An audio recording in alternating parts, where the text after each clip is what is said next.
Where's the intro?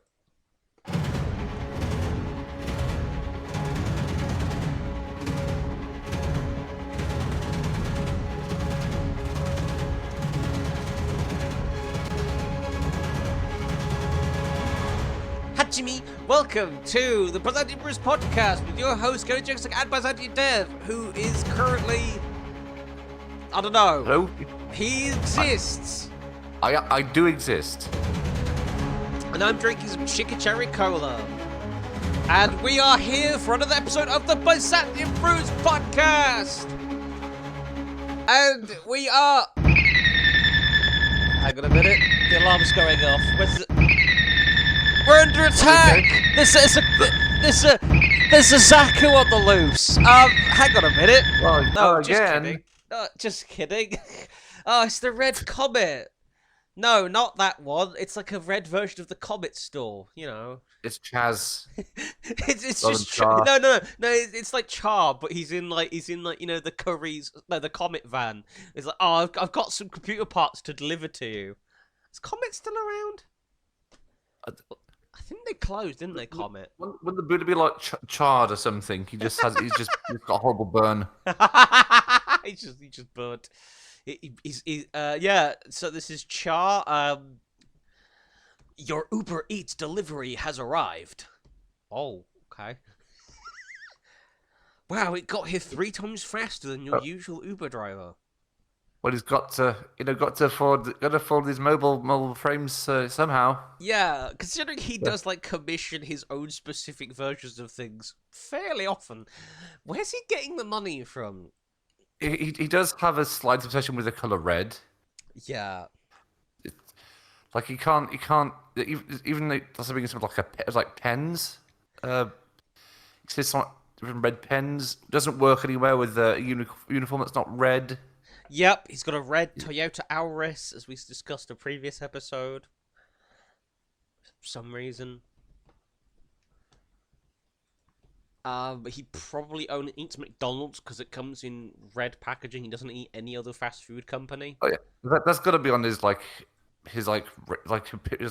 record. Obsessed with red.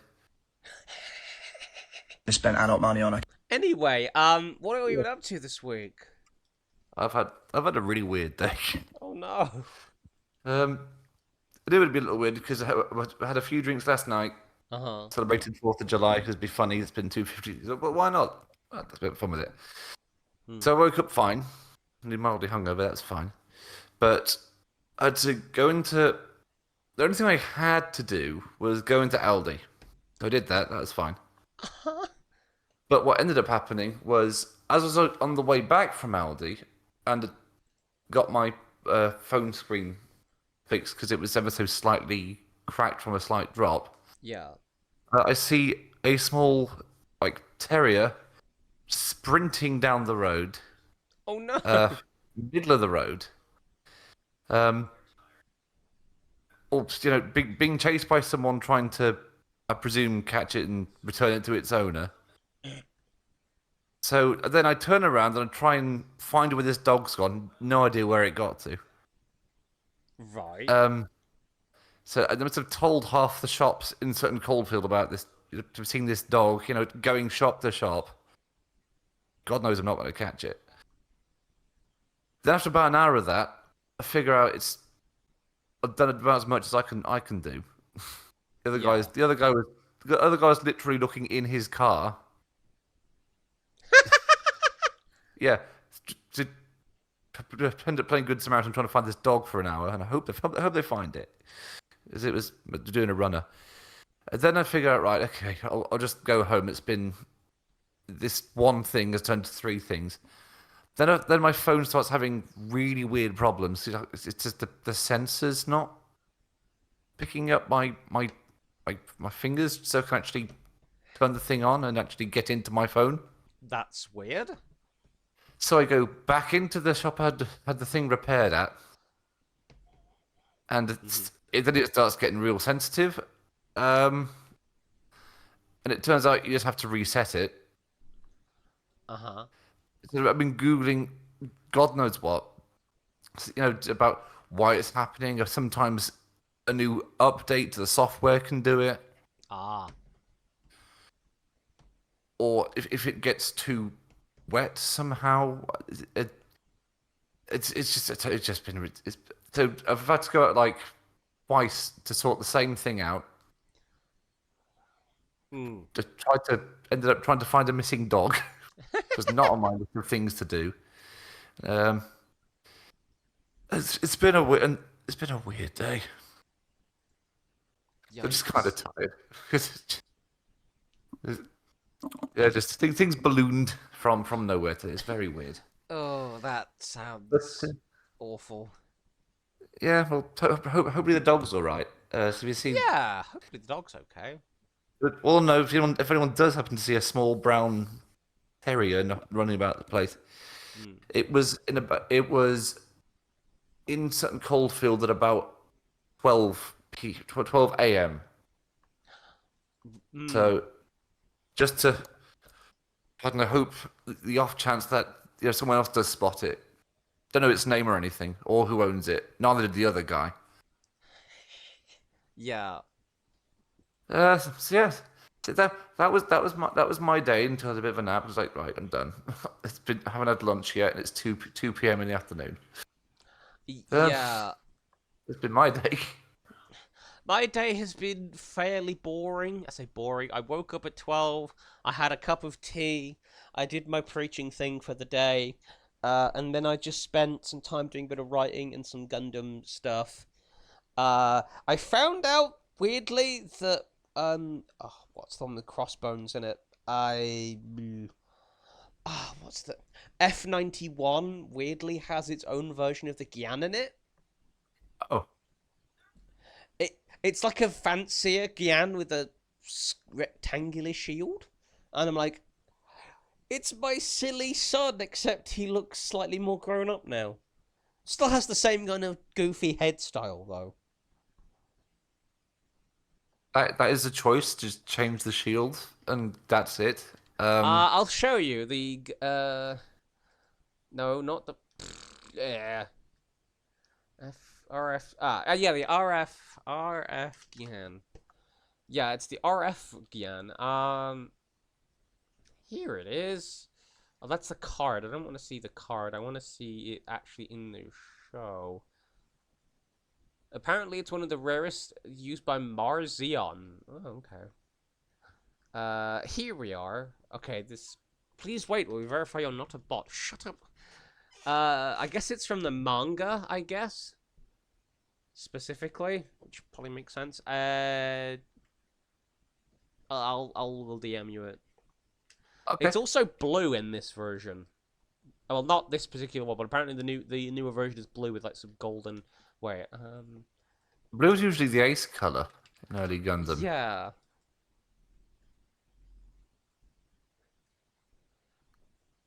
Don't know how they decided that. Wouldn't aces be like, whatever? Here's my heraldry.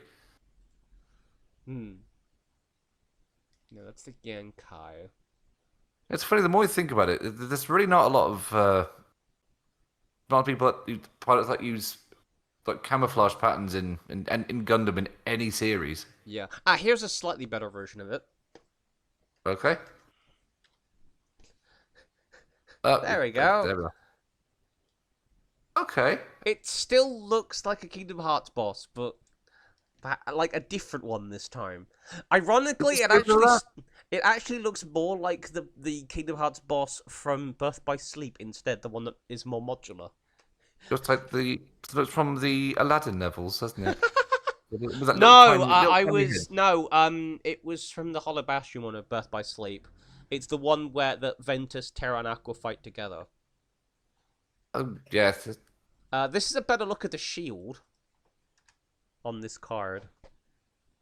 I don't get why they went for a more angular shield. Maybe just one guy was like, I want a different shield. I would. Guys, we're gonna bring back the Gyan. I want to bring back the Gyan, but I want it to be different than the original Gyan. I want to have a weird shield. It's like every ace in Gundam just has this weird obsession. They must have a weird a weird mech that just stands out. Yeah, it's like okay. So yeah, I found out that that exists. So now my number of weird Gian units has gone up to 3. And I've also managed to make in that game the Tall Geese 3 finally. So now I have 4 different Tall Geese units. Okay. Now I guess I'm just waiting for an event where they bring out the weird green Tall Geese or something from the Build Fighter series. Kind of wacky they made so many Torgies when they were when it was always like the not quite Gundam. Yeah. It's like Like, perhaps the strangest thing to come out of Gundam Wing. And there was a lot of strange stuff that came out of Gundam Wing. It's like putting it's like he didn't want to have a Gundam, but he made the thing that is effectively a Gundam, but it's just not as good. Yeah. It is kind of weird. Just Sex Marquis slash Miado Peacecraft slash Preventer Wind is a weird guy. I mean, he is the not quite Char of that series.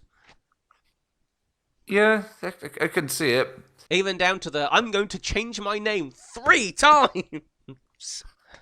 Yeah, but by the later Gundam series, they go crazy with it. Like in the original Gundam, there's like one or two. But by the end, it's just like you almost tripping over Gundams. It's like, oh, it's another one. I guess they made like loads more. I just thought. Yeah, I think the weirdest named Gundam for me is the Gundam narrative. Like, what? Why would you call anything something narrative? Like, yeah, yes, this is a story. Okay. Which one? Because there's the Universal Century stuff. There's 1 Year War. No, specifically the Gundam narrative series. Oh. Yeah, there's a series called Gundam Narrative with the narrative Gundam. It's like sorry, you mean the story Gundam, basically? What? Okay. The other one stories, I guess. Yeah, I don't get it. Are we saying that this particular one isn't canon to itself? That it's actually a story based in the Gundam universe? Or I don't get why you'd call yourself narrative. It's also part of the main storyline as well. It's part of the Universal Century timelines. It's weird how you have something called narrative.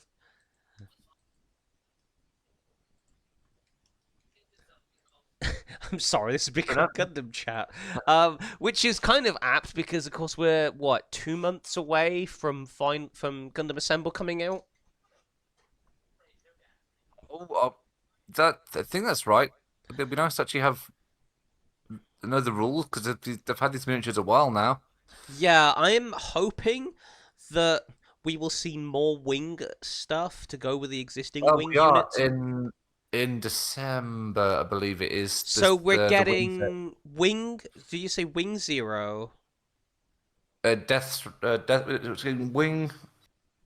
Scythe, and Heavy Arms. Oh, I kind of hope we would get some more of the basic units like the Taurus. No, I think it's appropriate. They get the big. Yeah, I suppose.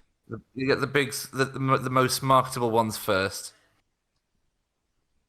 It's just that at the moment, the only ones we've got, the only basic one we've got from that series is the Virgo, not the Virgo, the Leo, of which we have 2 different types of Leo for some reason. Yeah, the Torgeese, the same with the Torgeese and 2 Leos. Yeah. It's like, could I get? Honestly, I feel like actually it might have been more apt to give us a Torgeese, an Aries, and a Taurus rather than 2 Leos because 9. But I don't. But I think for the Torgeese, I mean, Trays wouldn't like the mobile dolls anyway. He was very anti-mobile doll. That's kind of his whole thing. Yeah, which is funny actually. It's like I don't want to use mobile dolls. Okay, well we're gonna use them anyway. Oh, but I don't want. No, we're using them. But can I have a say in the matter? Not really. Yeah, there was a whole thing. It's like, who was in charge in the Wing series? I feel like the command changed like so many times. The Romefellas were effectively behind everything. So yeah. Trace just had like one hard and fast rule. He never bent it.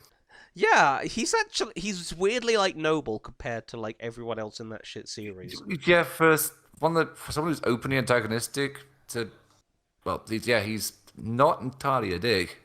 Yeah, he was kind of like, oh, I just want to like have cool Gundam fights and stuff. To be honest, I would just want to duel people. It's kind of his Yeah, whole thing. yeah, but he wasn't like actually noble. He just was more noble than most people around him. It's kind of Yeah, funny. It's very specific. weirdly, he was perhaps slightly less morally grey than some of the Gundam wing pilots themselves, which is weird. Yeah, they were all kind of demented in their own ways. Anyway, let's move Yeah. on into our big project section, Yes. unceremoniously. What I've been working on. It's been a bit all over the place this week. But I've been working on. Oh, that's it. I've been working on something for D&D Beyond again because I haven't used that in like 3 years. Mm-hmm. And I made the Fire Drake from Dark Sun because I think it looks incredibly cool.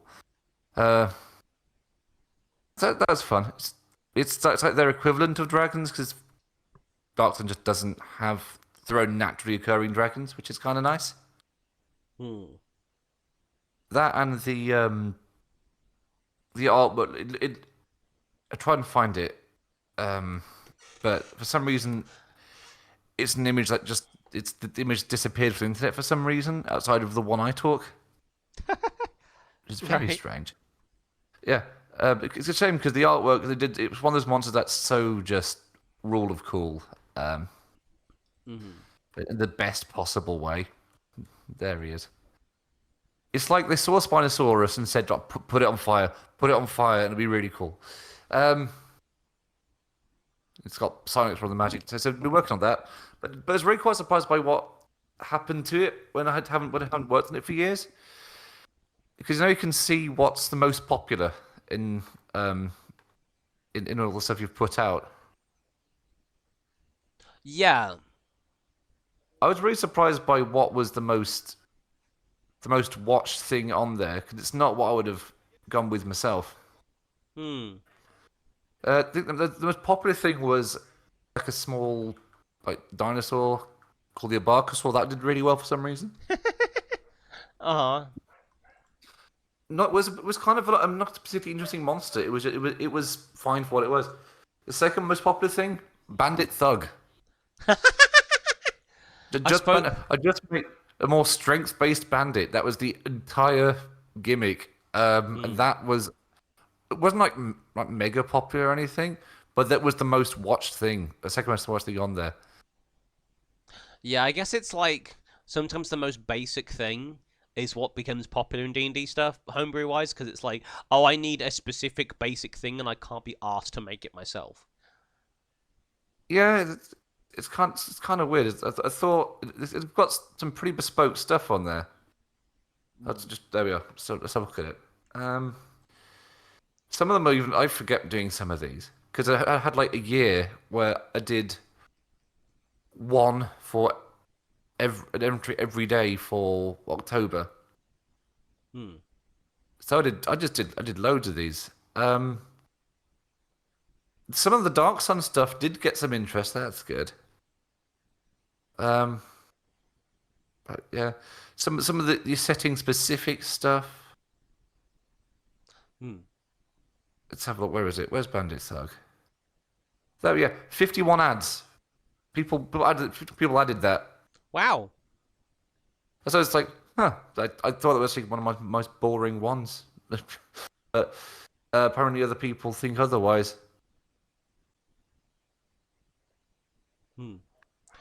Yeah, so what have you been working on this week? So I have finally started working on a new clan thing for the Vanguard conversion to Lancer. This is one you'll probably be quite interested in. It's the Tachikaze guys, who predominantly have dinosaurs and dinosaur-shaped mechs.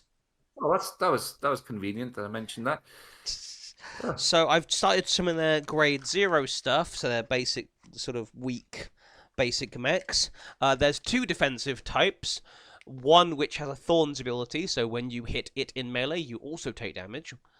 And one that simply is just beefy and doesn't really do a whole lot else. Like, yes, you can. It has 2 Orcs mounts, but its onboard weapon is really kind of weak for what it does. But it can also repair other units once per scene. We have the Cannon Fire Dragon Sledge Ankylo, which I will show you a picture of. Hang on a minute, because I thought this one was kind of cool. This is the thorny one, which makes sense because it's based on an Ankylosaurus. Which you probably, I bet you some of the. I hope that some of these are actually based on the right dinosaur. Might be able to help. That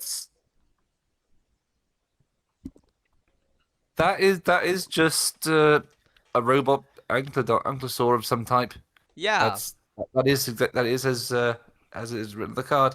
Yeah, so this guy has thorns, so obviously he can deal damage when hit. He has a rocket sledge, so since his tail kind of looks like a rocket, I gave him like a loading missile attack. Just does a little bit of kinetic and some explosive damage.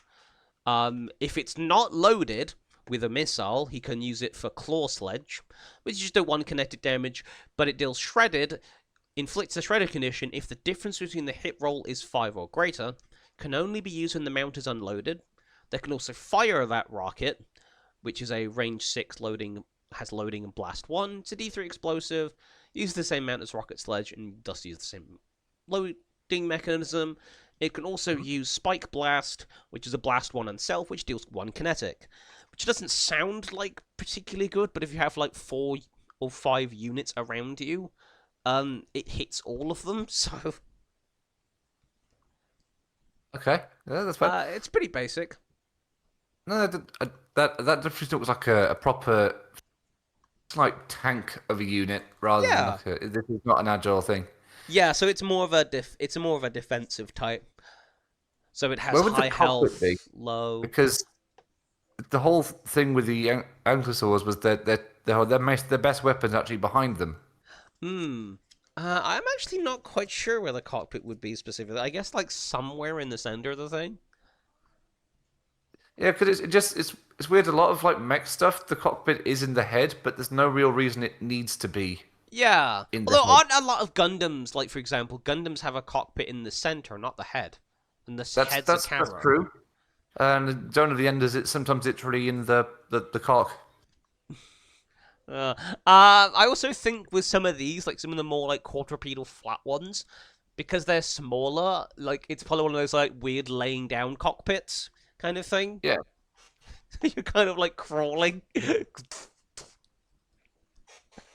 could have been quite useful, to be fair. Yeah. We also have Rushing Dragon Steel Dilopho? What's a Dilophosaurus, maybe? Question mark? Yeah, that sounds like what they're going for. So I made them a basic striker because fast boy. Yeah. That is literally just a big robot Dilophosaurus. Yep, and what they do is they basically run around, so they can 3 times per scene, they can boost as a free action, once per turn. A bit like a weaker version of the Everest's frame trait. Oh, yeah. Okay. I also gave them a unique ability called Opportunistic Predator. For each status effect the target has, this unit deals +1 damage with any attack. So they capitalize on you having more debuffs. Which the clan doesn't generally do, but it's a case of it's an interesting ability, I thought. And they have a Raptor Claw, which can deal shredded on a critical hit, and a Beam Shotgun. Okay. The art for these cards is really interesting because no two like clans have the same art style. Yeah, it's very odd, actually. Well, like these are really distinct, like just robot dinosaurs. That's really cool. But I've seen some of the other ones. They're a lot more Super Sentai and kind of more cartoony. Yeah, like the vibe I get from the Tachikaze stuff in particular is like Neo, like cyberpunk Monster Hunter. Yeah, yeah, like weirdly faithful to anatomy as well. Yeah, like You don't have to be with mech design. It's just mm, you can be kind of gonzo with it. Um, like even the people, the savages of the Tachikaze world, which were going to be like the pilots and Mounties and stuff. Again, they have this kind of very on point, accurate kind of appeal and look down to their face paint, tattoos, and so on, which none of the other clans really have. yeah, that's kind of weird. So, do many of these mechs actually have ranged weapons, or are they all just brawlers? So I think they're mostly going to be brawler types, but I'm going to do the flying types, like like the pterosaur types, as Yeah, bombers. the pterodon makes sense. So This they're would be more some sort of... bomber units. Yeah, that would be what they're for. Um, and you do have some, like I made the Black Cannon Tiger, which is an artillerist. So they are good at very long range, but kind of Okay. crap at short range. So a they actually have a weapon that has range 14, but it's a loading attack. Deals 1d8 energy with the same damage as heat. Has inaccurate 1 at range 7 or lower, because it's kind of hard to aim such a big gun at short range. It is Oh, that's designed fair. for, like, blasting stuff from far away. Their only melee weapon is a kind of terrible claw or bite attack that only deals 1d3 kinetic. They can Okay. also, and they are fair because they're fast and strong. They're fairly like glass cannons, so they have only one structure and only 8 hit points overall. So Okay. they will die pretty quickly, but when they do die, they explode, dealing 1d4 explosive damage in a blast to radius. So they are designed to blow. They are basically designed to be kamikaze units at closer Okay. ranges. So if it's okay, so if your opponent gets in close, you're probably dead. So we made the mech explode on death. Can't see many people wanting to pilot that, but True, but tribal, like I guess like some of the tribalists are probably like like what they call them, uh, berserkers not. and stuff that are just like kind of Yeah, crazy. I guess he just it get I don't know. Maybe it's like a prison sentence kind of thing. Yeah.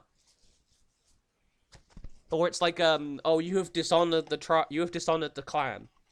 You will Yeah, use this until you punishment. get a kill or until you die. Yeah, it's a weird punishment. Although not so much of a punishment. Here, have a giant robot is pretty cool punishment. I'd probably take that. High risk, high reward. Yeah, I've only Um, done the grade 0 stuff so far. There's a lot, but there is a lot of interesting Tachikaze stuff. There's a whole section which is just called Rex, aka there's a whole like sub archetype called the Rex archetype, and you can guess what that's based on. all based on Tyrannosaurus Rex or Tyrannosaurids. Yeah. So, like, one of their big ones is I will send you the picture as soon as I can find it. Swordhorn Dragon Scathrex. Hang on, let me look this up. Swordhorn. Why are there baby mechs? Doesn't just the wiki right now. Oh, I like how it's the first result for Swordhorn Dragon. Nice. This guy is like one of their boss Ooh, monsters. wow, these odds are really cool. Um, I'm surprised you haven't made Chaotic Bird, because that seemed like something you would do. Chaotic Bird. I'm on the wiki. Ancient Dragon Chaotic Bird. Oh yeah, the ancient dragons are also another thing. Again, I don't know Oh, why they're called ancient dragons or dragons when they're dinosaurs. what if they're new? Is it ancient if you just built it? Yeah. Oh my goodness, what is this thing? What on earth? That thing looks so strange. It's got like double 2 sets of eyes. And like fans on its wings. That's like actual fans on its wings. That is really, really weird. Oh, a little trilobite holding a shot. Trilobite with a shotgun is actually a really funny image. Oh, this is great. Have you seen Ancient Dragon Cordanoids? No, It's I got just megaphones.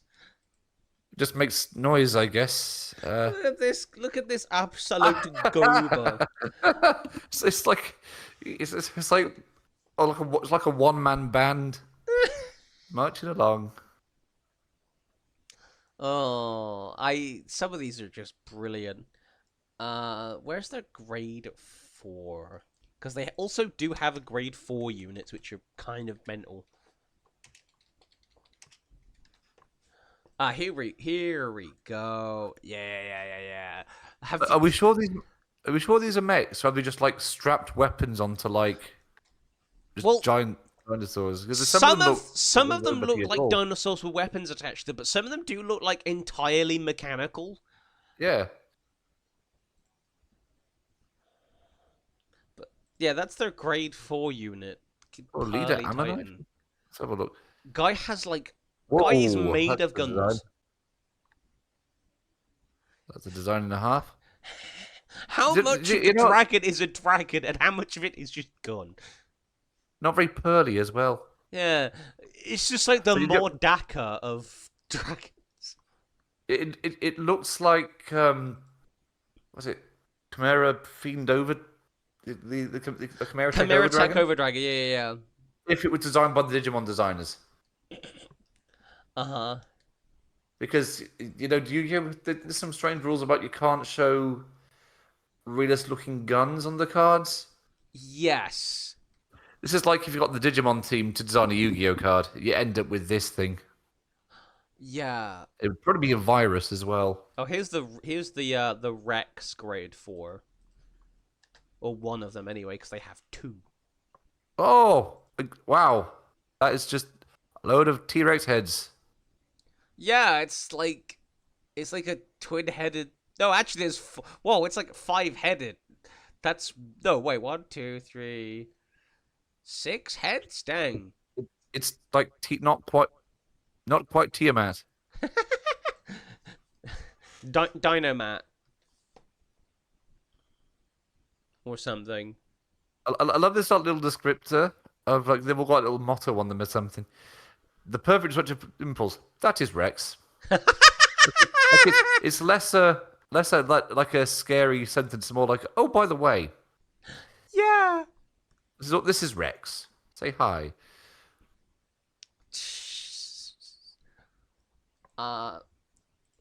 Yeah, another one that is, I guess, this is like another one. This one, another main. This is like the more modern boss monster. Again, it looks more mechanical than an actual dinosaur. Let's have a... Oh, what am I looking at? This thing is just like, this thing has like sword spikes all over it. That is pointy. It's a very pointy mechanical thing. It's like the what's that other one? What's that other ancient dragon one? There we are. Pearly Titan, but with just no guns, just swords. Yeah. It's a really interesting, like, clan for, like, stuff.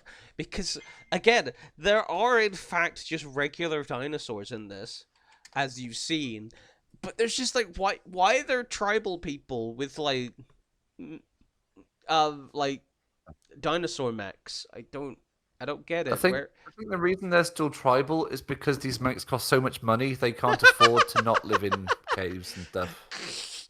Do you know, I think I believe that. Although I would love to see a cave hangar.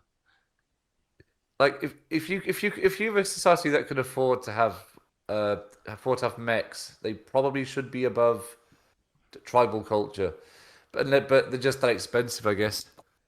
Yeah, like they're just into it.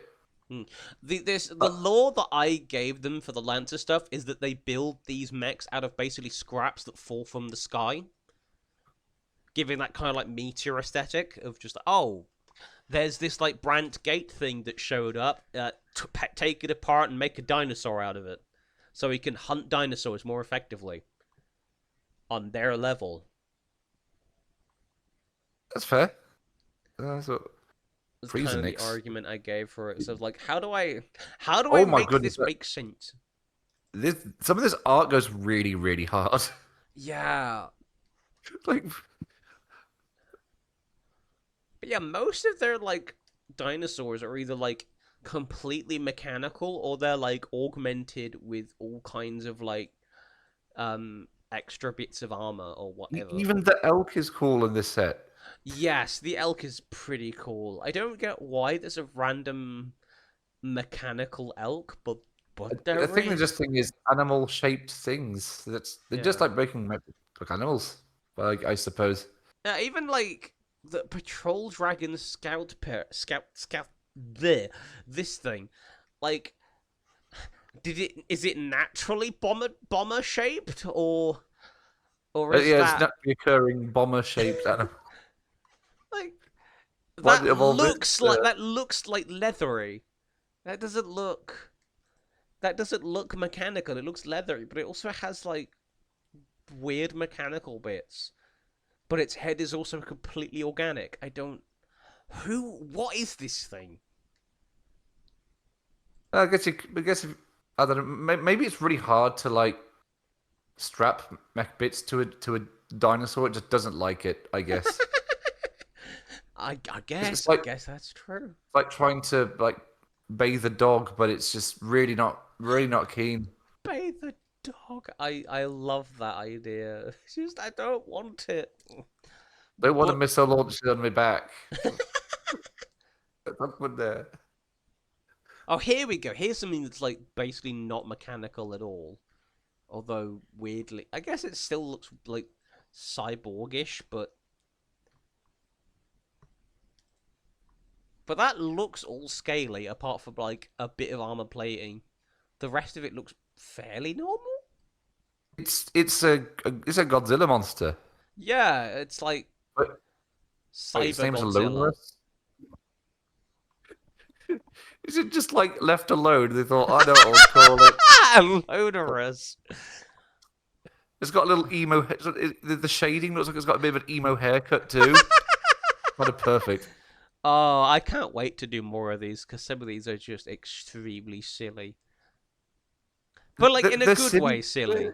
They're silly and like cool. I think like if I was, the perfect analogy is if I was like 10 to 12, these would be the coolest thing ever. Yeah. Oh, this one's just got a straight up battery on its back. It's like a mobile base. The Scout Terror looks like it's surprised. It's got like guns for wings. Like it doesn't look okay with this. Some sort of weird biomechanical creature that should not exist. Okay, that's just like a T-Rex, and they gave it like an axe and a gun, which is a cool idea. There's a game coming out called Dino Blade, and it's exactly what you think it is. Oh yeah, I seen that. The animations for that are crazy. Some of these are very Dino Blade-esque. Like, I'm kind of okay with that. Here we go. Here's something that actually looks almost entirely organic. Okay, it still has, some sort of missile pod strapped to it, but emphasis on strapped to it and not part of the thing. Let's have a look. Oh, that is... And it's a baby. Yeah. Weaponizing the children as well. In true Gundam fashion, child soldiers. But yeah, I'm looking forward to making more of this stuff because just some of these designs are just absolutely incredible. It is just like 12-year-olds, 12-year-olds dream. Something you draw when you're like 12. Like, I'm gonna stick like shotguns and missiles and cannons to a dinosaur. It's like dinosaurs and guns. I know. I will put them together. Yee. but not just one gun, like 12 guns, all in the back. Yeah. Do you think there's a Oh, that one what do you has find some this? actual like interesting teeth. Ooh, Why is it called an anger blader? because he's angry and loves skateboarding.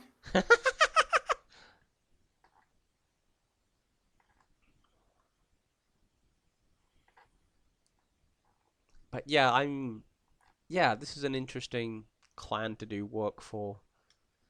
So I will continue that in the next few weeks, and in the meantime, we will move on to our critical fumbles. Uh, yeah, because I've had a lot to pick from this week. Oh, Um, yes, it's there's been a been a really lot. shit week. There's been a lot of things to potentially pick from.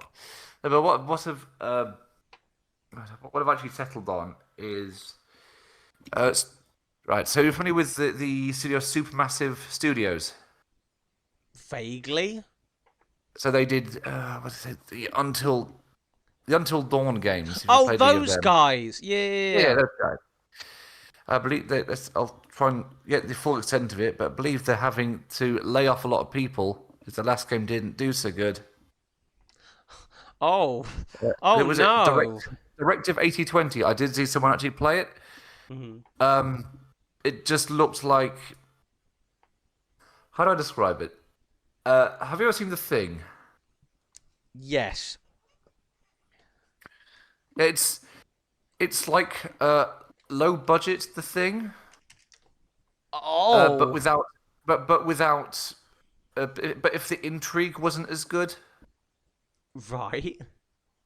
it's like low budget The Thing with slightly worse intrigue and more generic monsters and lots of forced. It does that whole cinematic movie thing where, Hmm. but it's still a game. So basically, everyone's just spend most of the game walking around slowly until it's a scene where you're allowed to run. Oh. Eesh.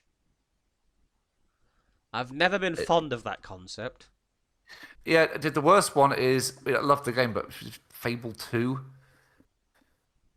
Yes. Yeah. Fable 2 did that a lot. Like you're trying to get into this, but because of this NPC explaining stuff, you suddenly must walk, which is so much. Yes. So much fun. Yeah, it's the best thing.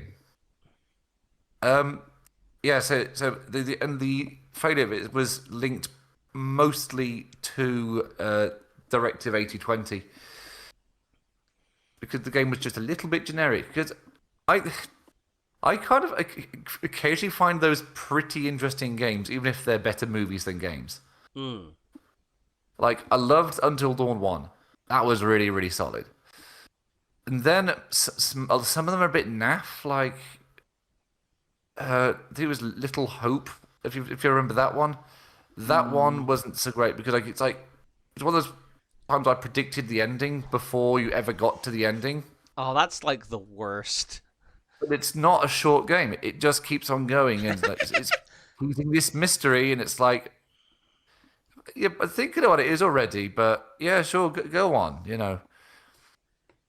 It's like, guys, please, we already know how it's going to end. Let us out, please. Stop Yeah, trying to build up what is plainly obvious.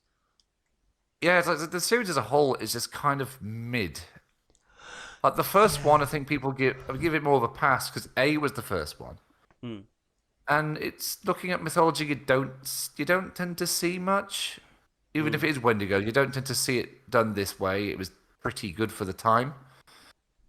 But the follow-ups, just apart from like House of Ashes, was very good Hmm. compared to most of them. Because I feel like the most actually happened. Um, it's a case of not enough action and agency in a horror scenario, which it should be thing one. Yeah. Give us agency. Sheesh. And even then, there's a lot of scripted bits where certain choices have to be made. So certain certain daft things occasionally happen. Mm.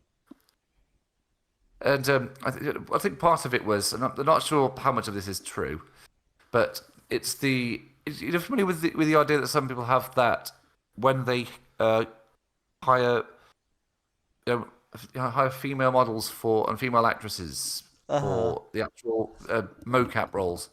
So there's theory going around which has some water to it, that they deliberately make the character look uglier than they actually are. I don't know if that's true, but you could certainly convince people. I'm fairly convinced that's true. I'll try and find a picture of the main character. Right. Let's have a look. I mean, she's not like hideous or anything, but it's just there's something slightly off about it. Something a little bit uncanny valley. Yeah. But yeah. So they did one of the main characters. She's not like supermodel or attractor or anything. I'm trying to find the actual actress behind it.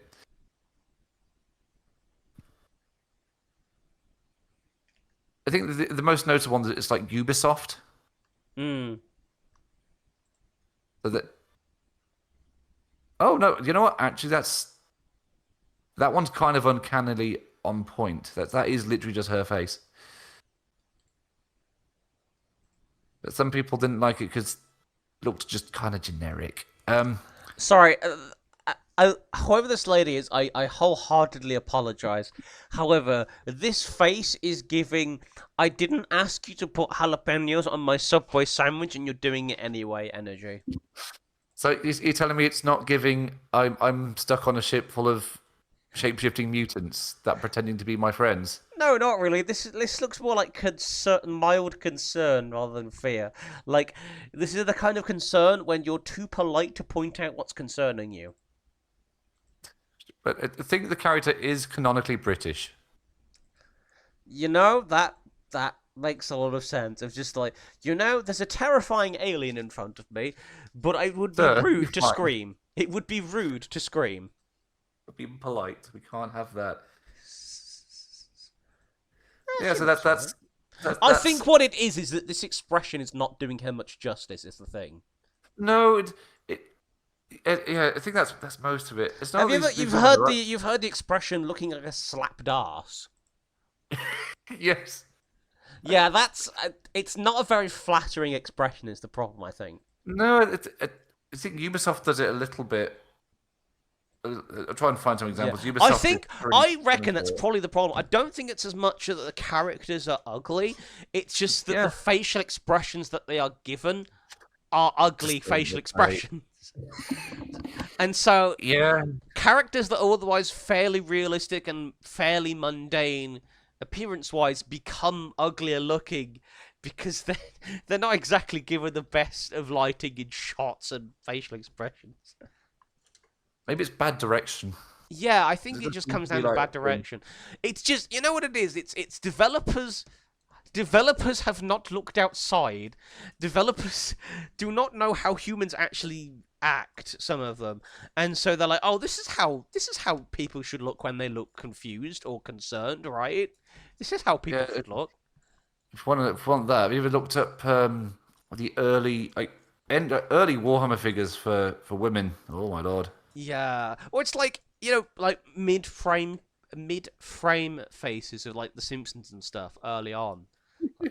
Yeah, but I think that I can forgive because smear frames exist. Yeah. But this is like the live action air quote equivalent of a smear frame.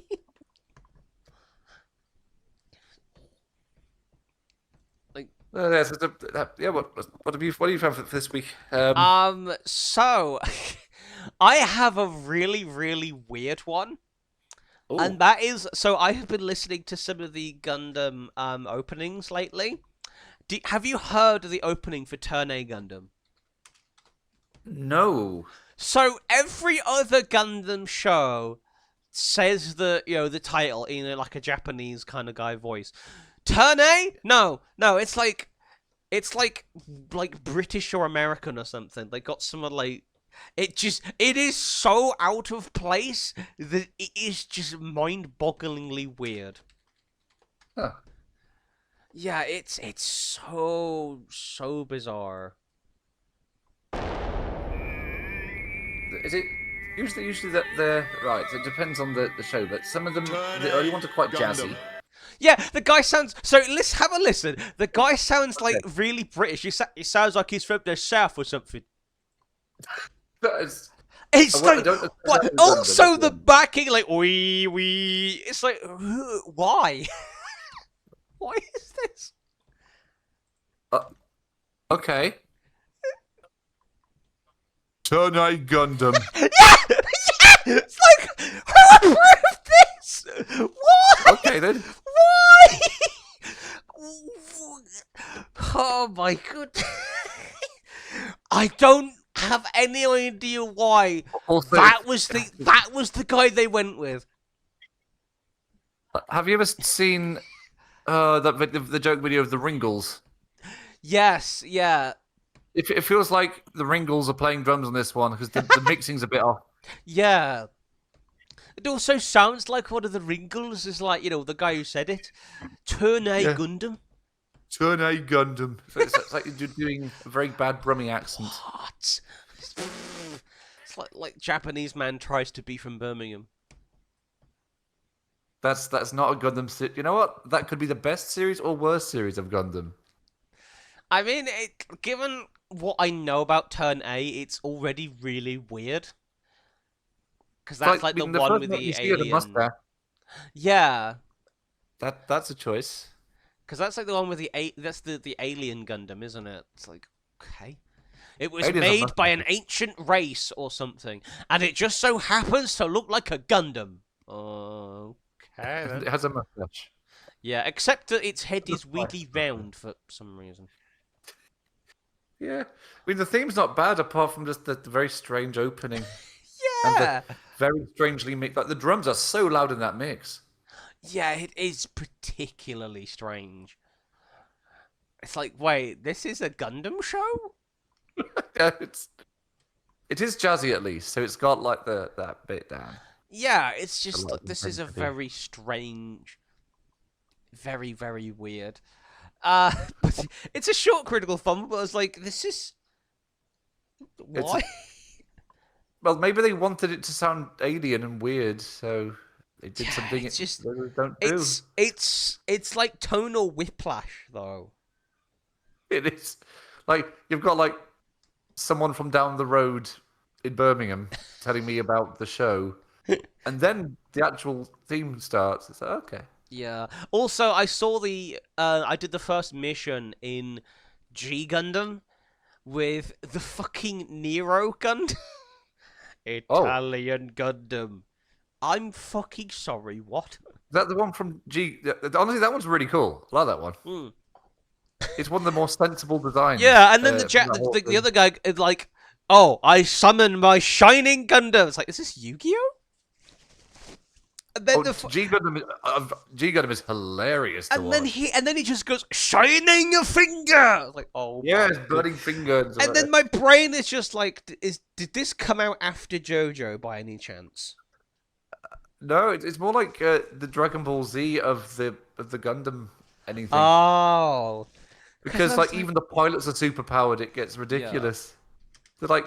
There's a scene where they're like fly kicking a build. The pilots are fly kicking a building. It gets so funny. Uh-huh. So it's got my favorite like novelty Gundam in it. From the Death Army. It's like Death Birdie. Wait a minute. Hang on a minute. Okay, so the JoJo Part 3 OVA came out in 1993 to 1994. G Gundam came out in 1994, the latter half. Game theory. G Gundam is based on JoJo. I'm sure there's because it is equally as silly. Whoever designed like that series, like Starfinger, that's a hilarious idea. I'm taking it. Yeah, but maybe they were annoyed how little Jotaro uses Starfinger. Yeah, it's like correct the I'm gonna record. make this guy use Shining Finger every single episode. You know, what's my favorite like novelty mech, and like it's got from the Death Army, is Death Birdie, Death which Birdie. is a thing. The name sort of goes against what you wanted. If you're going for scary, don't want to think Birdie. Yeah. Like all the others are called have some pretty scary names, and there's Death Birdie, Which, which you doesn't know, look terrible, but it's just yeah, it doesn't the look, name's other wrong. than the wings, it doesn't look very bird. Yeah, it's not very good at being a bird. So I suppose that's another. I never thought of that. Also in that same series is the Master Gundam, which isn't like a master. It's master in terms of like martial arts master, which is also really Yes. weird. Ah, yes, this Gundam could do martial arts. Okay. Well, yeah, that then. makes sense for G Gundam because there was less emphasis on ranged weapons. Hmm. It was the whole thing was literally set up as a tournament. It's just weird that even though it's a tournament, barely anyone uses ranged weapons. I'm like, why? I suppose they don't mention the rules say you can't use Yeah. them. It's just like, wait, huh? I mean, the Death Birdie has a gun. Like, Yeah, but that's the Death Army. That's not like in the tournament. That's oh, part of the Devil Gundam stuff, which is a whole uh, thing. hang on a minute. G Gundam. Surely there's got to be something with the. What the fuck is that? Is that a Cossack Gundam? That's the Yeah, Is that the all, British one? They got very stylized Is in that the that. British one? Oh yeah. You should see the yes. That's the British one. Goodness gracious me. Yeah, half of these guys don't really have guns, and I'm like, wait, no, I lie. Tequila Gundam actually has like some sort of launcher. Of course, Yeah, it'd be Tequila Tequila Gundam Gundam. might be my favorite from that series. It's a meme, but it sticks around. Cactus I arms. think it. What I love about it's the have you ever seen anyone play Punch Out or something like that? Yeah. It's the weird.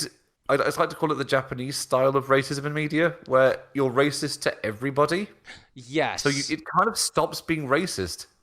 Yeah. It's like if you stereotype everyone all the time, including yourself, are you actually hateful or just having fun? The Lumber Gundam.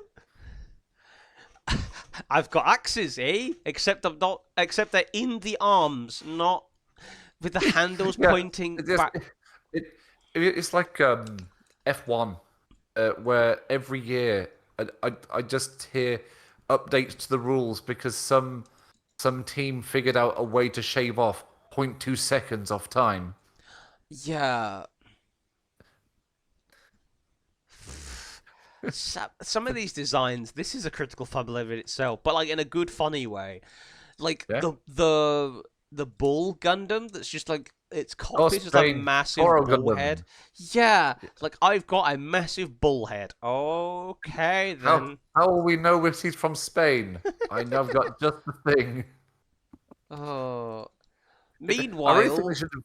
you've got the Gundam Rose, which looks like a matador. So that's something. Yeah, I mean, how else do you know it's from Neo? It's not Spain, Neo Spain. Yeah. That's sci-fi. Put Neo in front of stuff. Oh my goodness. So yeah, like Turn A Gundam already for me shaping up as being very, very weird. Turn A Gundam. Like, because the thing is as well, it's like maybe that's the case. Maybe it's mostly set in Neo Birmingham because considering that most of the world is like the same countries and continents. Maybe they are just based in Neo Birmingham. Yeah, this mech fell from space, so I'm piloting this Gundam now, and I'm protecting us from the Neo Smethicans. Oh, see, now I'm going to have to like make Smethik Gundam. Smethik Gundam. It's just covered in knives. It's all knives. It's all knives. Smells vaguely of cheap kebab. I'll make it my next half project. It will just be mechs based in the various boroughs of like Birmingham. Fuck it, yeah. This is G Gundam Advance. Why is it Advance? G Gundam West Midlands. Ladywood Gundam. The whole series of them. Hello and welcome. We have the Hail Zeon Gundam. Why is it so low budget? I mean, have you seen Hail Zeon? Imagine low budget's kind of the standard for a lot of the Birmingham ones. Yeah. He's the Northfield good. Northfield. We don't talk about the Coventry Gundam. We don't talk about. It's just based on the Coventry Cathedral for some reason. It is the cathedral. It is the cathedral. That's why Coventry Cathedral is in ruins. Most of it is wandering around as a Gundam. It just got arms and legs. It just folds into the shape of the cathedral. My goodness.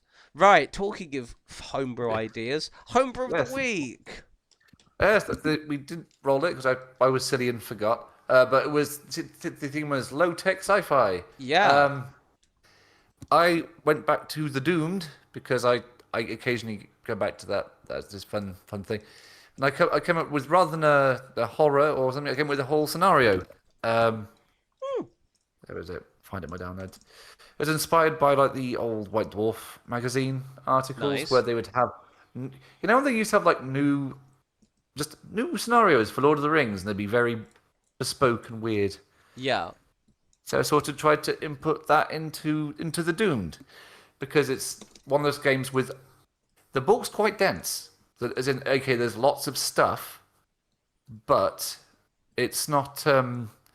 It's like Fate. It's very open ended. It's like openly encouraging you to just if something is that if you've got an idea that isn't in here, just do it anyway. It's all conceptual anyway. So the scenario, or they call it conflict, is a night raid. So the idea being that a raiding war party has decided to launch a night attack in the inky darkness of the early morning. The defenders of an isolated outpost have no idea of the danger that awaits them. So they've gone through the general suggested terrain. So basically, it's lots of walls, some sort of tower or something or vantage point to represent the actual outpost. To make it a little more fair for the attackers, there should be like obscuring terrain, be it natural or otherwise, such as stuff like foliage, and maybe some sort of pools of water, which I don't believe the game has rules for. So I thought that'd be something interesting to add. Let's have a look. Yeah. So the actual new terrain bits that are pools or lakes or whatever. So the way movement works in The Doomed is you can have limits on how fast something can move, but there is no it's all like within reason. There's a lot of players, compromising with each other, which is interesting. And if you move more than once, you have to roll against your quality. Rather than have like loads of stats, they have the one stat. It's your success quality. Right. And it's usually between up to 2+, but it's usually a 4+ or a 5+ if you're like a regular units. So pools can be deep or shallow. Both types require you to roll to move through them. Makes sense. If any model isn't a horror, which is like the big boss monsters of this game, their movement is reduced to 4 inches. Oof. So it's like you're wading. Yeah. So you're slightly slower, unless they have the nimble trait, which they can just ignore that limitation, but it's up to roll to move through it. Which so one of the things I really like about the Doomed as a system is it has Doom trackers, which are So the idea with a campaign is that the world is going to end anyway. What changes is how that happens, and that decides which scenario is the one that triggers at the end. Ah. And there's all sorts of effects for all different 5 scenarios. Stuff like I know one of them is if it was I think it was for the Oblivion the Oblivion track. One of the things rolled is stop right there, criminal scum. Sorry, wrong Oblivion. Yeah, kind of. You're not a million miles off, actually. But it's like one member of your warband has randomly decided they hate your leader, and they are trying to become the new leader. If you for the rest of the campaign, you cannot have them deployed in the same battle. Oh. Or you can't, or due to a lack of a settlement that was supplying your warband has been conquered. You can now no longer you have to remove 2 bits of equipment from your potential list permanently for the rest of the campaign.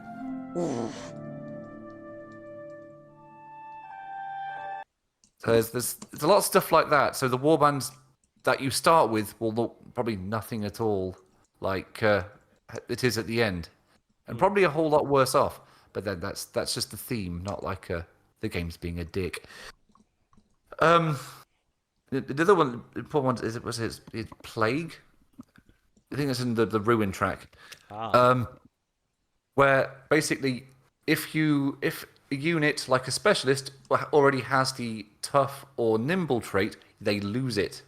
Because they're sick, which might be relevant to this particular scenario. The other thing is I put in tangle vines, which are basically any sort of sharp plant growth or thorns or something like that. It's basically it counts as cover, but any non-horror model that moves through it or is moved through it immediately takes 1 damage. And what that would mean in the Doomed is it's sort of like early Kill, like the very first edition of Kill Team. If you've played that, where you would roll to wound like normal Warhammer, and then roll to see if it actually wounded. Yeah. So basically, every weapon would have if it's a ranged weapon, it would be R1 times 2. So 1 shot, 2 damage. You sort of so basically the number of attacks and the amount of damage each. Every time you would injure them, that unit must roll on the there's a table for their reaction, which can be amazing or absolute, or it can be instant death if you roll a double of any type. Oh. Yeah, so it's up to 2d6, so it's up to 12. So it's any double is instant death, or it's any other amount of things that can happen, like they are injured, not dead, but injured, but they have to fall prone and must move towards the nearest bit of cover. So it's all quite cinematic. Sometimes it's actually kind of useful that they can be not killed, they are down, but they now must make a ranged attack at the nearest hostile unit. So it can actually backfire if you're unlucky, but it all feels like a more cinematic way of doing injury. Yeah. It's like something from some sort of action movie. So I really like the system. I've been thinking actually, how much 40k stuff or sci-fi stuff do you have in miniatures wise? Not that it really matters. Quite a bit now, actually. Because So basically, if it's got to look post-apocalyptic enough, we could probably do it for a skirmish report because it's not a big. The warband's starting is 20 points, and everything is it's no more than 10 models, I'd say. So I'd really like to. You know what we could do? We could actually maybe test this scenario out in the game to see if it's any good. Yeah. Of course, the main conceit of the scenario being it's a night attack, so usually you have line of sight range with all weapons. So there's no measuring stuff. Because it's a night attack, it made sense to have a limitation to that. So it's no weapon. So you can't see more than 16 inches Yeah. because it's dark. I've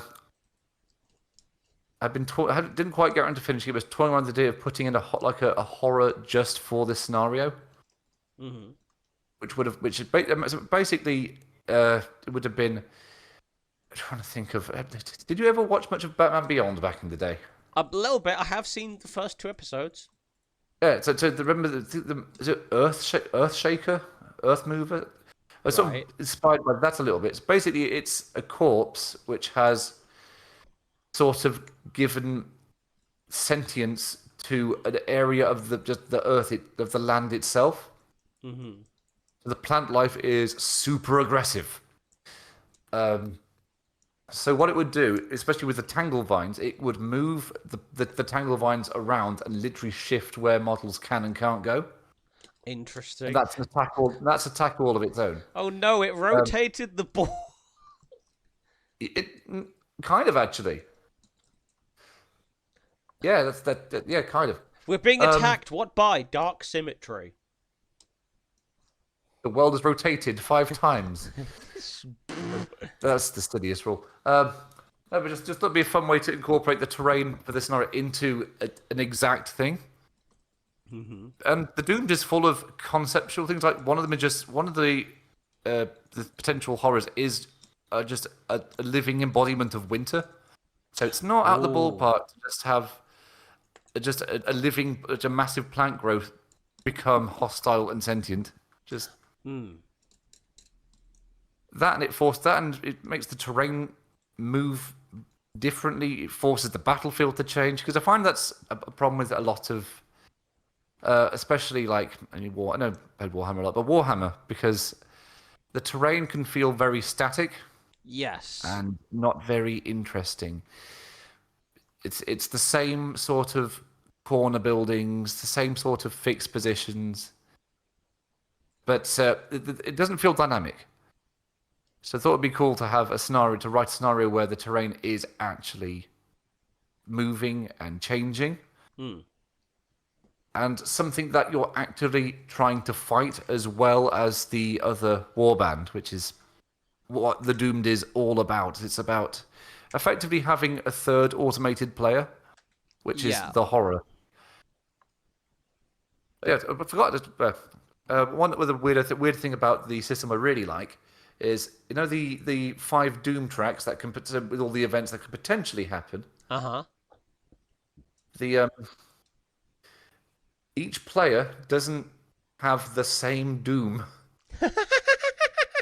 So the actual effect you get depends on what is the one that's been rolled the most. But that could be different for each player. Oh no. So you can have some really lopsided, interesting thematic games. Like my favorite one, I think it's Domination, is a fun one. Basically, by the end of it, you have basically it would imply that you've been completely ousted from society. Every ally is now an enemy. You are screwed in that regard. That's the one where your leader can just get assassinated. That's always fun. Or one of them, you can either have the leader of your warband submit to this isn't like a playable piece, but submit to another warlord and play fealty, or not do that and show up on the second turn from a board age your opponent decides. So there's all sorts of nasty things that can happen. I just love how it's not a balanced game on purpose, and it actually works. Nice. So that's the Doomed. I keep going back to it, and I've been talking about it a while. So what have you been working on? So I have, it's Gundam, but I thought, because the old Gundam stuff is kind of low-tech sci-fi when you really think about it. Yeah, and it's not far off. So we have relics from the Universal Century, a bunch of Gundam-themed weapons for Lancer. So in games where 3D printing is limited or non-existent, these will often serve as a more budget-friendly options, hence why they are generally weaker than standard weapons. But some of them have interesting types. So there are new tags, because I always like doing new tags. Semi-archaic, which deals half damage to mechs rather than, nothing. Reload X, weapon must be reloaded after X usage. Barrage counts as 2 usage. Scoped X, weapon is treated as having accurate X when making barrage actions, so it's a weaker version of accurate. And Psychomu, which means the thing has additional effects when used by a pilot with a new type talent. There is which is a new talent. Rank 1 gives you the new type tag, and you are now able to use certain mech abilities. Rank 2 gives you +2 to evasion, and can psychically communicate with other new types, even rank 1s. And then at rank 3, you can now activate NTD tag systems, and gain the Over the Rainbow reaction. Over the Rainbow says that if you or your mech would die, you can instead become a new type spirit, possessing either your own mech or an ally's in the same combat. If you possess your own mobile suit, you may operate it as normal, and it gets +1 structure, +1 armor, and +5 HP, as represented by crystal growths. If you possess an ally's mech, that mech and pilot gain the effect of bolster until the end of combat. After combat, you roll a d6. 1 to 4, your spirit passes over and your pilot dies, or 5 to 6, your spirit returns to your body and your current HP becomes 1. Yeah, kind of a good representation of how that works, I guess. Yeah. And then we have some Zeon weapons. So we have a Heat Hawk, which deals a little bit of heat and energy damage, as well as kinetic. The Heat Rod, which is basically the above, but has higher threat range. The Heat Claw, which has a slightly less threat range than the Rod, but slightly more than the Heat Hawk, and can deal shredded on a critical hit because it's a claw. The 90mm machine gun and the 220mm machine gun, which are very, very similar to each other, but the 120mm basically deals more damage, but you have to reload it more often. The bazooka, which has 12 range, semi-archaic blast weapon. The needle missiles, which is from the Gyan. Have to equip it to an actual shield, so you can't actually equip it if your mech doesn't have a shield, as in a literal shield. Yeah. And it reduces the target's armor by 1 until the end of the round. And then we have the Elmech class bit, so the original bit, which is the first Psychomu weapon. 1d6 kinetic. If Psychomu, gain reliable 2, and the first time this will be used to Overwatch each round, it does not consume a reaction. And the Zeonic funnel, which is the funnel from the Suzabi. 2d4 +2 energy or kinetic damage. It is treated as inaccurate 4 when not used by a new type. So it's a case of, this thing is really hard to use if you're not a new type. That's fair. That's. Did you do remember the heat stick? The heat stick? I've not heard of this one. It's for the Genoese. It was like a Labour mech that they turned into something for battle, and it didn't have it had like a beam gun. It's like a rubbish pistol shotgun thing, and rather than an actual weapon, it had like a heat stick. Not a knife. That would make sense. No, a heat stick. Anyway, I've also done some Earth-Fed stuff. So the key thing with the Earth Federation stuff is most of their weapons have the limited tag. Because, as was the case in Original Gundam, as Amuro quickly found out, those beam sabers and stuff do not last very long before they need to be refueled. Turns out beam rifle canisters caliber, whatever those shots as well limited. Yeah. So the beam saber basically is a weaker version of the normal base energy weapon, in that it basically does the same thing, but it has a limited 8. The beam javelin, however, gives you additional threat range because it's a javelin, but it only has a limited 5. So use it wisely. The heat lance has the semi-archaic tag, and deals 1d6 kinetic or energy, and it also has reliable 1. So it's not as good as the beam saber, but if you really needed specifically kinetic energy type. Of course, the beam rifle is a range 10, which has limited 8 and reliable 1. It just deals 1d6 energy, so again, it's a weaker version of the AR. The beam spray gun, which is an auxiliary weapon, range 5, limited 6, reliable 1, 1d4 energy, can be used at point blank range with no penalty, because it's supposed to be a shotgun type thing. When at range 1 to 2, deal 1d6 plus 4 energy instead, because it's designed to be used in close range. And of course, I did the Dober. The Dober, there are two types of Dober, which is the beam type, which is just a long-range scoped weapon, and the Dober shot, which is a semi-archaic weapon because it's, actual doing kinetic damage, but it has the added benefit of reducing the damage of the target's next attack by 1d4. This is actually inspired by how it works in G Eternal, how it reduces the target's attack. Uh-huh. And we have the Vulcan Cannon, classic, have to have the Vulcan Cannon in there. It has inaccurate too, but it's designed to be a covering fire type weapon. Okay. Yeah, the fin funnels from the new Gundam, as in NU. Its special thing is when making the barrage action under Saikamu, you may choose to trigger or disengage the beam shield instead, granting 3 armor against energy weapons. That shield has 10 HP. This weapon cannot be fired while in shield mode. And it's a limited 8. So, makes sense. And the Incom, which is also from the new Gundam, which is their version of the funnels, which isn't quite a funnel. So it's a smart weapon, inaccurate 1, 1d6 minus 1 variable damage. So it can be any damage type, and it's smart, but it's also got a very low range, and it's inaccurate. So yeah, at least it isn't. At least it's not. At least it's not limited. Yeah, so that's what I've done. I think I covered enough of the lower end Gundam stuff from memory. Yeah, that sounds it. At least some of the stuff that wasn't reductive to add, like, say, just a basic lance or whatever. Of, like, that you could easily do, or as a vanilla thing. But yeah, Okay. that's time for the wheel. Yeah, this we actually remember to do the wheel. Yes. Yeah, so on the wheel we have passive-aggressive, D-tier villain, medieval animal art. We haven't done Fear and Hunger yet. I feel like we're out of some of the generic ones, so I'm actually quite looking forward to this. But I wouldn't mind any of these. Let's have a look what we got. Oh, it's fun. An old one we're getting off the wheel. Glass cannon. Hey.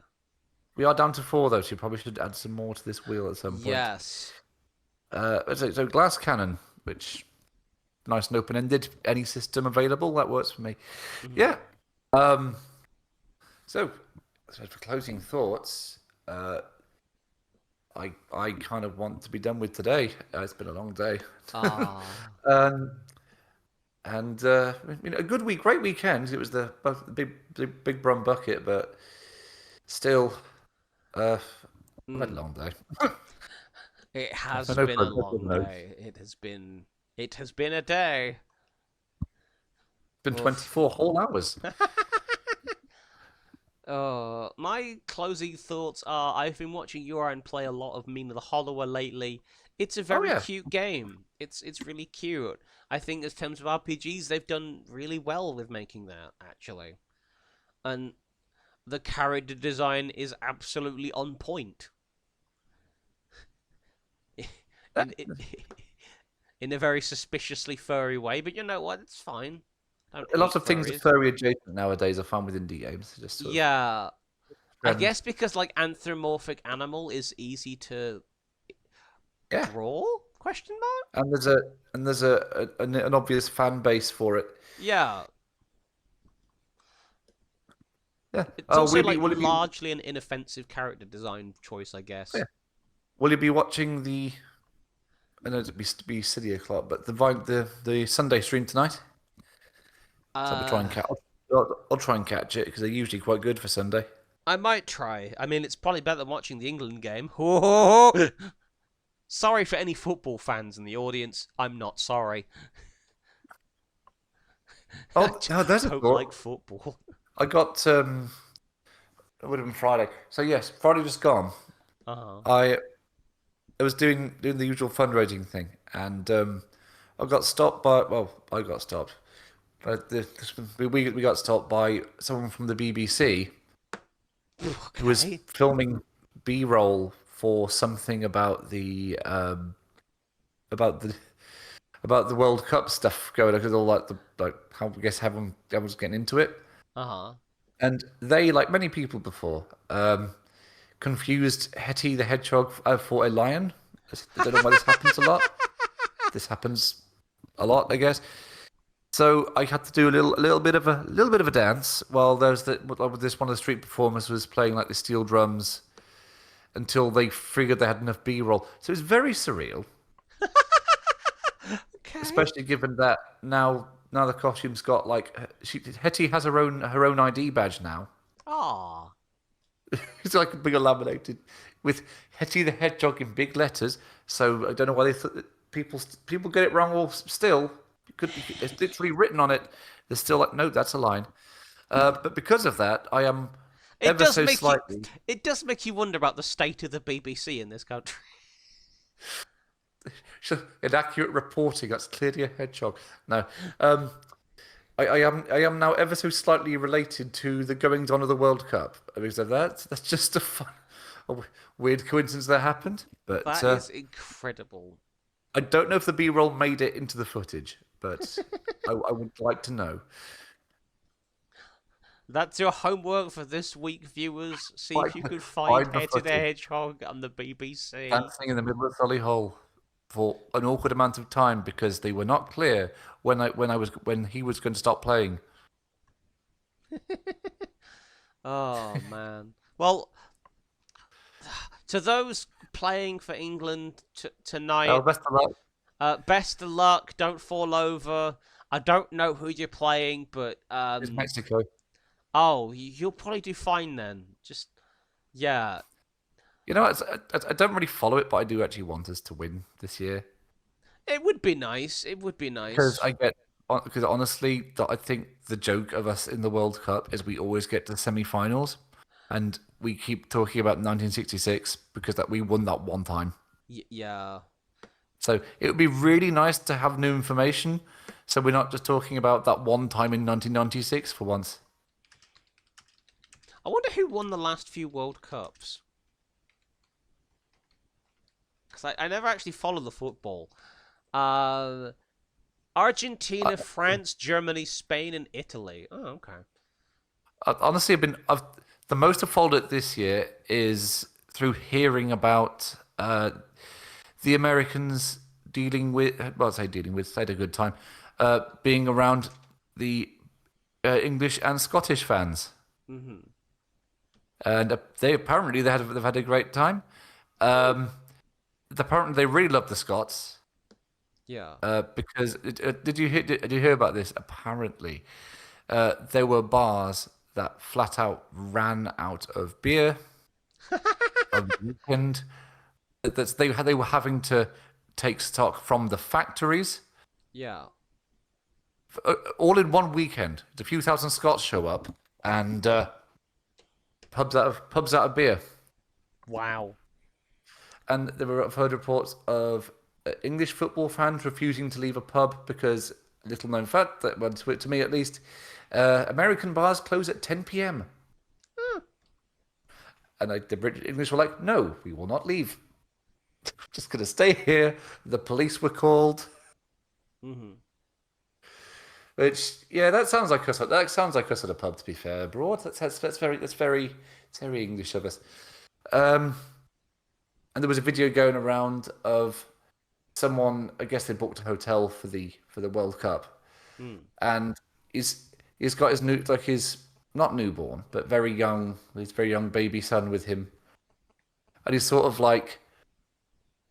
It's like you're like leaning, like out from the doorway, with his and the crowd's going "Way!"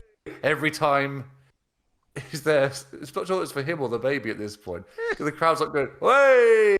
The baby's just looking around like, what is going on? Wow. honestly the most English thing I think that could have been done in that situation, and I'm all for it.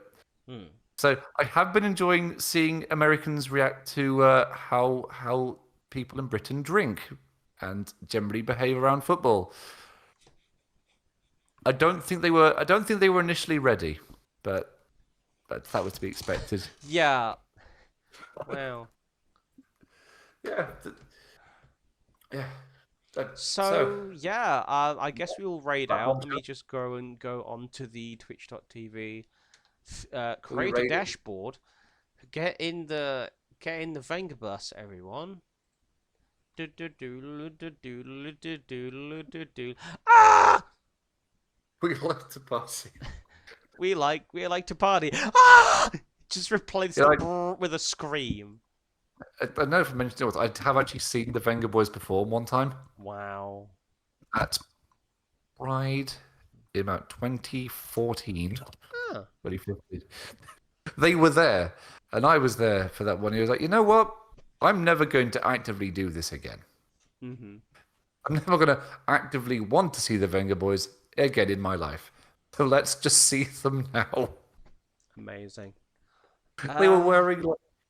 sorry, who we raid? Sorry. Oh, I guess we could. Do you know I think we do our usual and raid Robo Prime games. Who is playing Legacy of Kain? Soul Reaver 2. Which one? Soul Reaver 2. Oh, that's okay. That's one of the good ones. Weren't you playing this a while ago, Geek? I've played it to completion years ago and replayed it when I got it again. Wow. Yeah. So everybody say a good big hi to Robo Prime Games, and congratulate them on playing a unusual game. Because... one of my favorite series of all time. So, yeah. So I might watch that now. I'll up on Twitch. What it? Yeah. It's Robo Prime Games with Legacy of Kain, Soul Reaver. I bet you they're the only person on Twitch playing that right now. Likely. It's not a hugely popular.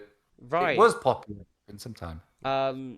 Yeah, see you guys over there, and we will see you guys next week for more Byzantian Podcast. See you next week, everyone. I'm gonna go get a drink because I'm very thirsty. Ah!